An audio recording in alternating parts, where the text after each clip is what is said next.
Olha, esse é o Subversão e o nosso programa de hoje tem uma convidada super especial. Ela é linda, inteligente, cuidou de mim, cuida de todo mundo, mas é muito perspicaz naquilo que faz. Sabe por quê? Porque ela manda, sabe comandar. E colocou eu no eixo. Afinal de contas, é a Mariana Neto de Oliveira, hemato-oncologista. Ela me resgatou literalmente, me apresentou um novo mundo, porque quando a gente enfrenta um linfoma e seja lá o que for da doença, você também vai aprimorando. Nessa temporada do podcast, eu estou determinado a falar mais sobre a questão de saúde pública. Porque é importante, porque a gente precisa falar. A pandemia, ela afetou diretamente a vida de todos nós, agora com uma discussão de eventualmente torná-la uma epidemia, mas a saúde, ela é atemporal. Mais de 600 mil brasileiros todos os anos são diagnosticados com câncer. A gente tem de falar de saúde pública.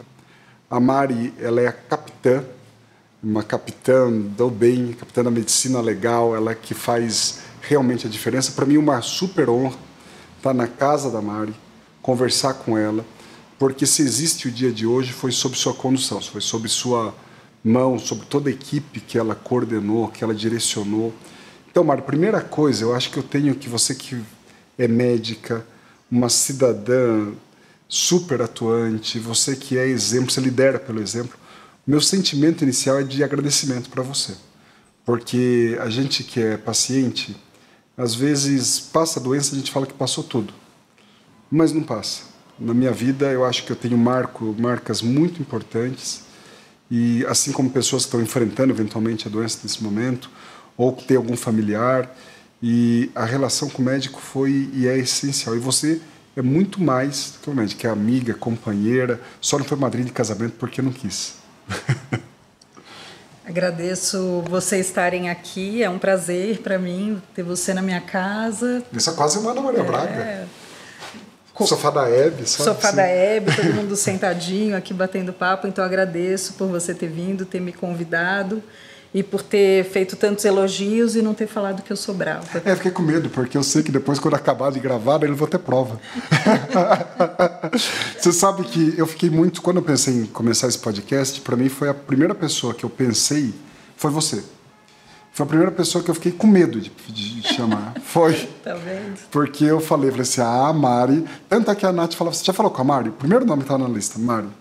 E aí eu falava assim, não, vou falar. Minha fama de brava se estende Só fama agora de mal. pelo seu podcast. Não é, mas sabe o que acontece? Você cuidou muito bem de mim, porque eu sou muito indisciplinado. Mas você sabe que durante o tratamento inteiro eu escrevi muito. E eu vou te falar com exclusividade. Eu nunca trouxe daqui no podcast, nunca mostrei, nem a Nath conhece. Tudo isso daqui eu escrevi durante quando eu estava doente. Já te falei dele. Eu comecei falando, por exemplo, da primeira internação minha da história da Bianca, que é a primeira vez que eu escrevi foi 26/11/2015. E depois, ao longo do tratamento, eu fui me descobrindo. Eu acho que isso foi muito rico. E eu falo até que fui salvo por um câncer aqui em determinado momento, que eu aprendi um novo caminho. Eu vou falando que teve um sentido da minha vida em todo esse processo. Mari, como que é você que é médica e escreve histórias tantas vezes e todos os dias? Na verdade, a história é escrita por vocês, pelos pacientes, né? Eu só acompanho as histórias de vocês. E eu acho que essa é uma das coisas mais gratificantes de ser oncologista. Acho que nessa área da medicina a gente tem um contato muito próximo com os pacientes, uma relação muito, muito intensa, muito diferente das outras áreas da medicina. E eu posso acompanhar muitas histórias, tantas histórias lindas, tantas histórias de superação. Então, acho que é isso que me move, que me faz gostar tanto do que eu faço. E faz de uma maneira simplesmente... Sabe o que eu resgatei aqui? No dia 14/12/2015, eu escrevi uma carta, que eu estava no primeiro ciclo de quimioterapia e estava terminando. E aí eu anotei isso daqui, que eu tinha com ideia de formar um livro, de querer ajudar as pessoas e tal. E aqui até coloquei que podia ser o capítulo número 1. Despertador, o telefone começou, comecei a pensar. E eu escrevi a seguinte carta para você. Mari, o que sinto por você é mais do que gratidão, é carinho e respeito absoluto. Você conhece aquela música do Ira, chamada Tarde Vazia? Pois é, você salvou a minha tarde vazia de 17 de julho no momento que eu recebi o seu telefonema, que é o mais importante da minha vida, dizendo que seria iniciado o meu tratamento. Ao longo dessa jornada, você me ofereceu, pelo ofício que exerce, com extrema eficiência, a oportunidade de seguir em frente. Devolveu o meu mundo para mim. Emocionante chegar agora, ao último ciclo de químio, também no dia 17, dessa vez numa tarde cheia, ensolarada e esperançosa, no clima natalino de dezembro, época que representa o nascimento. Sinto que está nascendo um novo dia. Foi um caminho longo, de intensos aprendizados e seguidas superações. Obrigado por ser uma médica especial, uma amiga muito querida. Não teria chego aqui inteiro sem você. Mari, a vontade que eu tenho de lhe abraçar fortemente e agradecer por contribuir com a minha recuperação. Gosto muito de você, obrigado por tudo. Um carinho afetuoso, beijo do seu paciente, amigo mais caipira. E eu peguei porque você ali na verdade, isso daqui foi para retribuir que você escrevia muito no receituário também umas outras dicas, né, Mari?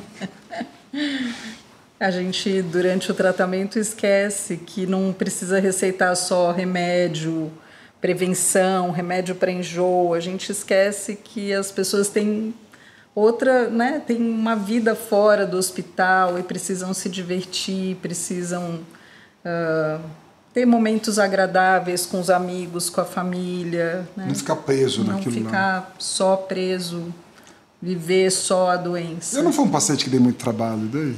Você que pensa. Sabe que eu lembro do dia que eu saí do transplante, daí eu e o Calate fomos naquele Clube da Montanha, perto do sítio, lá, um famoso sítio de Atibaia. E aí eu passei na consulta depois de um tempo e falei assim, eu vi a foto, viu? Eu saí do transplante com a imunidade baixinha e fui no Clube da Montanha. A médica quase infarta, né? Ali foi... E eu achava bonitinho quando você falava, Berton, já conversamos sobre isso. Porque tentava dar uns migué no meio do tratamento e tentava pela linha. E vou te contar, uma vez eu não estava no hospital, eu passei com uma médica da sua equipe, e aí eu peguei e comecei a falar de restaurante. Tinha um restaurante que vendia fundi aqui e tal. E eu, cara, do interior, caipira, a gente via, tentava passava em consulta e ia no restaurante. Aí eu peguei e falei com ela, falei assim, olha, tem esse restaurante que tá vendendo fundi, você já ouviu falar? A médica falou assim, não, já ouvi falar. Eu falei assim, acho que eu vou lá comer fundi, acho que vou comer, acho que morango com morango, uva, posso comer? Eu acho que não se atentou, porque eu falei meio correndo. E claro que eu peguei e achei, fui. 2 dias depois, eu lá com febre, a Mari me ligando. E aí a caçando... comer morango. Hã? Quem mandou comer morango? Quem mandou comer morango? E meu alvará foi caçado. A partir dali, então... Acabaram as receitas dos restaurantes. Acabaram as receitas dos restaurantes. Porque a receita do restaurante que vale é da Mari. Porque ali funciona. Ali foi Mas, Mari, uma pessoa, por exemplo, eu fui um paciente que não tive um linfonodo. E não necessariamente... Geralmente, as características do linfoma, quando a pessoa tem um linfoma, o que é? Então, a maioria dos pacientes tem linfonodos. Às vezes, esses linfonodos são visíveis, a gente consegue sentir, né, se examinando. Mas, às vezes, esses linfonodos podem estar em partes internas do corpo e não serem sentidos. Ou, nem sempre, o linfoma ele se manifesta por linfonodos, e sim por massas em órgãos como o fígado ou osso. Né? Mas o importante é que toda vez que a gente se sinta mal, então, outros sintomas como cansaço, falta de energia, falta de disposição para fazer as coisas que normalmente a gente faz tranquilamente. Não é preguiça. Não é preguiça. A gente quer fazer, mas não tem disposição. Fadiga. Né? Fadiga. Febre, emagrecimento sem motivo. Enfim, nosso corpo ele dá sinais de que alguma coisa não está indo bem, então a gente precisa ouvir e procurar um médico, né, para fazer exames. Você sabe o que aconteceu comigo? Naquela época, eu perdi 25 quilos e eu estava sendo acompanhado por uma nutricionista em Bragança. E foi uma época, porque Bragança tem uma faculdade de nutrição, e foi uma euforia. Porque está perdendo peso. Então eu tinha sudorese e a gente acabava não tendo o cruzamento de que poderia ter ali alguma coisa. Quando eu fui perceber e quando eu cheguei no seu consultório, que para mim foi a grande virada da vida, foi E aí sim que eu percebi que aquilo não era normal. Porque a gente não tinha noção de... E foi 25 quilos, depois eu perdi os 25, depois que eu ganhei no tratamento, uns 35, sei lá quanto. Porque é normal também engordar durante o tratamento, né, Mari? Ou eu comi demais? Não, acho que você comeu demais. Acho que a dica dos restaurantes foi muito boa. Porque eu lembro que teve o Natal que eu fiz questão de querer comer quase toda a comida do mundo, porque... E eu falava que era o corticoide, não é o corticoide? Então, o corticoide, ele aumenta o apetite, mas é ajuda. que algumas pessoas, por causa da químio, também tem uma diminuição, uma alteração do paladar e podem comer menos ou gostar menos de alimentos que gostavam antes. Então, não necessariamente as pessoas engordam. Mari, a gente teve a pandemia que em menos de um ano conseguiram chegar numa vacina. Foi uma coisa tipo fora do comum. Com relação ao câncer, ao avanço da medicina, ele tem tido mais ou menos o mesmo ritmo? Nossa, é incrível assim as mudanças que a gente vê na oncologia principalmente. Tem muitas doenças que a gente tem tido muitos avanços, né? Mas na oncologia, assim, tudo que eu aprendi quando eu estava na residência há 18 anos atrás, muitas coisas já são ultrapassadas ou não se faz mais, né? A gente tem novas terapias, novas descobertas, novos exames para diagnóstico. A gente está mudando muito rápido, né? Vem coisas incríveis num futuro próximo. E o Brasil, ele atualiza isso com constância ou não? O que acontece no exterior demora muito tempo para chegar aqui? Não tem esse... No Brasil, a gente tem dois mundos, né? A gente tem, infelizmente, o mundo do SUS e a gente tem o mundo da medicina privada. Eu não atuo no SUS, faz muitos anos que eu atuo só na medicina privada, mas essa nova tecnologia, novos exames, tudo isso é muito caro. E é claro que se você está pensando numa medicina coletiva, que você tem que atender o maior número de pessoas possível, a questão do custo ela acaba sendo muito importante. Então, muitas tecnologias demoram mais tempo para chegar no SUS. Isso não acontece só no Brasil, né? Eu acho que a diferença do Brasil para outros países, por exemplo, na Europa, que a medicina é socializada, é que em outros países eles têm muita pesquisa clínica, drogas sendo testadas, e aí a população acaba tendo mais acesso a novas tecnologias através dos estudos, né? Então, isso eu acho que diferencia muito o Brasil de outros países. Mas na medicina privada a gente consegue incorporar esses avanços bem rapidamente. E eu acho que a questão da medicina, essa questão do tempo que ela demora, também o paciente ele também tem uma sede de querer saber também, tem uma curiosidade muito grande, né, Mari? Tipo, o que está acontecendo lá fora, o que não está acontecendo aqui, porque o tempo é meio diferente também, né? Até provar droga em companhia limitada. Sim, os estudos eles levam, né, anos para a gente ter dados, então às vezes é aprovado um tratamento, mas a gente não tem dados de longo prazo e depois de algum tempo a gente vê que, poxa, não era tão legal assim. Então, existe uma demorazinha para incorporar as tecnologias, mas eu acho que na medicina privada, aqui no Brasil, a gente está bem...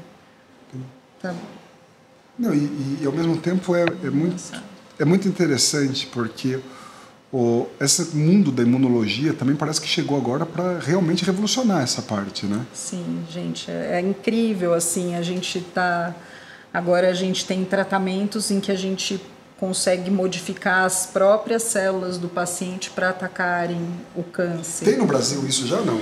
Foi aprovado o primeiro, esse tratamento se chama CAR-T, foi aprovado o primeiro agora para leucemia faz mais ou menos um mês. Mas já teve 3 no Brasil? semanas.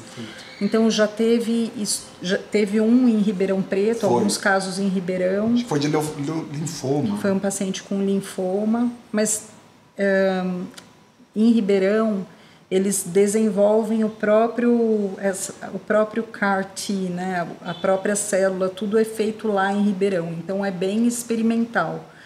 Esse novo tratamento que foi já aprovado aqui no Brasil, já são drogas comerciais. A gente não é uma droga, né? É uma célula, mas ele é comercializado por laboratórios. Mari, e ao mesmo tempo a gente tem um número muito grande de pessoas que acabam desenvolvendo câncer, né? Que pega o câncer, né? Mas tem muito preconceito tabu ainda nesse assunto. Porque eu lembro que o que eu mais enfrento hoje no dia a dia ainda são 4 perguntas em reuniões normais. Herbert, está tudo bem? Tá bem. Mas tá bem mesmo? Tá. Você emagreceu, mas tá tudo bem. Daí a pessoa, no finalzinho, ela não resiste. E aquele problema... Isso ainda é muito decorrente, né? Você acha que em algum momento o câncer vai virar como um diabetes, uma pressão alta, uma coisa menos cheia de rótulo? Então, acho que antigamente, né, até 20 anos atrás, a gente tinha dificuldades em fazer o diagnóstico, né? Hoje a gente tem... daqui a pouco a gente vai fazer o diagnóstico do câncer por um exame de sangue, né? Então, cada vez mais o diagnóstico vai ser menos complicado, a gente vai descobrir tumores mais iniciais.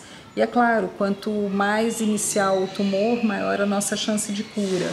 Então, antigamente, era um tabu, principalmente porque as doenças eram descobertas em estágios avançados. Sim. A gente não tinha muitos tratamentos disponíveis. Então, muitas vezes, o diagnóstico do câncer significava um diagnóstico de morte, né? Ou quase morte, fim da vida. Com o desenvolvimento de novas tecnologias que possibilitem o diagnóstico precoce, novos tratamentos mais eficazes, a gente vai melhorando as nossas chances de cura, de sucesso, também tratamentos que possibilitem que o paciente tenha boa qualidade de vida durante o tratamento. Então, acho que a tendência é que as pessoas tenham menos medo, mas acho que ainda é uma doença muito temível. E não é que o aumento de casos, aumentou-se os diagnósticos, né, com esse avanço da medicina, porque no interior, às vezes as pessoas falam assim, não está aumentando muito. Não é que está aumentando, não é mais o diagnóstico que está chegando mais pessoas? Eu acho que a gente tem mais diagnósticos, a população está vivendo mais, né? Envelhecer acaba sendo... Envelhecer é um fator de risco para ter mais câncer, mas tem sim alguns tumores que a gente tem visto um aumento da incidência. Tá. Ali o importante é manter a tríade de dormir cedo, né? Dormir cedo não, dormir bem, né? Dormir bem, um hábito de alimentação saudável, não estresse, porque o câncer, sobretudo, é multifatorial, não é isso? Uma coisa meio... Sim. O câncer ele tem vários fatores, né? Então tem um fator genético, hereditário, tem a questão dos hábitos de vida, então tabagismo, alcoolismo, obesidade, sedentarismo. Então a gente sabe que ele é multifatorial. Algumas doenças infecciosas como hepatite, HIV aumentam o risco de alguns tipos de câncer. Então eu acho que é uma combinação de fator genético, hábitos de vida, meio ambiente. E eu acho que uma outra pergunta que eu ia te fazer, Mari, a saúde mental do paciente. Eu lembro que eu fiz o tratamento inteiro, você me deu todo o suporte, de absolutamente tudo. E a Mari, ela sempre foi muito clara sobre todas as posições da doença. Foi o porto seguro meu e da Nath ali, toda aquela travessia, e veio de brinde a família inteira, que era uma caravana no consultório. Era eu, a Nath, a Zana, o Sérgio, os sobrinhos de vez em quando. E ali tinha um personagem que era o Gonçalo, que era o meu psicanalista, que me ajudou muito naquele processo. E eu lembro que em alguns momentos, eu fiquei bastante abatido. E vindo para cá, antes que eu esqueça, eu lembrei de você falando que o cabelo ia cair. E aí, na época, eu brincava isso em 2015, que o dólar ia cair, mas meu cabelo não caía. Bom, o dólar não parou de subir desde então. E aí eu lembro que eu fui dormir num domingo, eu tomei café da manhã, fui para São Paulo tomar granuloquina e voltei. Aí eu acordei e puxei o cabelo, porque para mim era assim, se o cabelo não cair, não está fazendo efeito remédio. Tem que cair o cabelo. Aí eu peguei, puxei, saiu um chulhambaço, assim, sabe? Falei, eita porra! Daí eu fui na frente do espelho, olhei, né, pra ver. Eu peguei, levantei o braço, puxei da axila. Mas parei na axila, não tinha da barriga em lugar nenhum depois mais.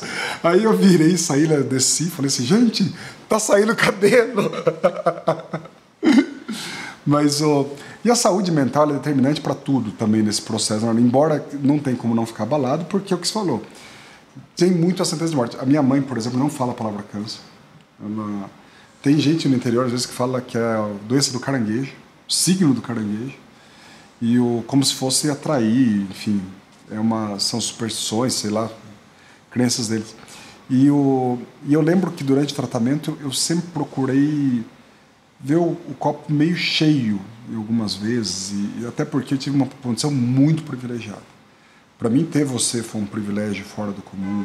Ter o Dr. Rafael, que é meu amigo lá em Bragança, que você falava não, eu chegava em Bragança, tava para ganhar um 5 ele, a ver se tava para quebrar um pouquinho. Mas todo mundo te respeitava, mas era impressionante. Todo mundo tinha medo de mim. O casaco de general que você tem aí, olha, vou falar uma coisa para você, viu? Você sabe que eu ganhei uma vez de um paciente um canhão. Um canhão? Ele me chamava de generala e mandou fazer um canhão para mim. Mas olha, e pega, viu? Porque a gente não tem proteção maior do que você na condução geral de tudo aquilo ali. Eu não sei por que todo mundo acha que eu sou brava, eu sou tão boazinha. Eu lembro do dia que eu peguei e te enchi o saco. Eu falei, você falou assim pra mim, quer ficar uns dias internado? Eu falei, bom, minha ideia na hora, ela pegou e cessou e não teve mais de jeito nenhum vontade. Eu acho que a gente vive um mundo hoje em dia que todo mundo pensa só na felicidade, a gente tem que estar feliz todo o tempo. E é claro que a gente ter uma doença, a gente não se sente bem, né? Você ter uma doença grave, a gente fica cansado, a gente se sente diferente. Não tem como estar feliz o tempo todo, né? Mas dentro da doença, então é claro que existe a questão da personalidade de cada um. Tem gente que consegue ver o copo meio cheio, tem gente que só consegue ver o copo meio vazio.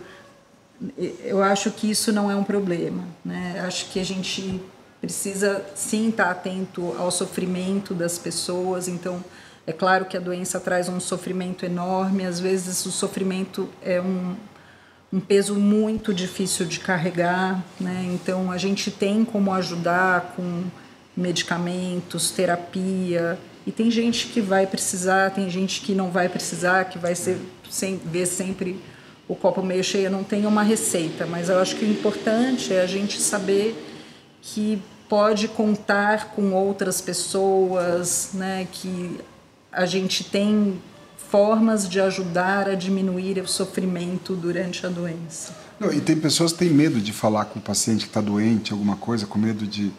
E não tem, às vezes a pessoa precisa de um gesto, de uma força. Para mim, quando eu entrava no seu consultório e via você com um sorriso, você bem, e quando você me acolhia, até nas notícias que não foram, algumas foram bem pesadas no meio, porque a gente não sabia que é uma guerra. Tem hora que está em cima, tem hora que não está. O meu foi bastante baixo. Depois também quando subiu tudo. E tem essa questão de você também... Eu fui um privilegiado. Eu posso falar que eu acho que a ideia desse podcast, dessa temporada, é tentar ajudar um pouco as pessoas, e você sempre muito solícita de poder, tá? Sabe, Maria, eu estava vindo para cá, eu estava pensando o que eu escreveria uma carta para você hoje, sabe, do Eberton de hoje.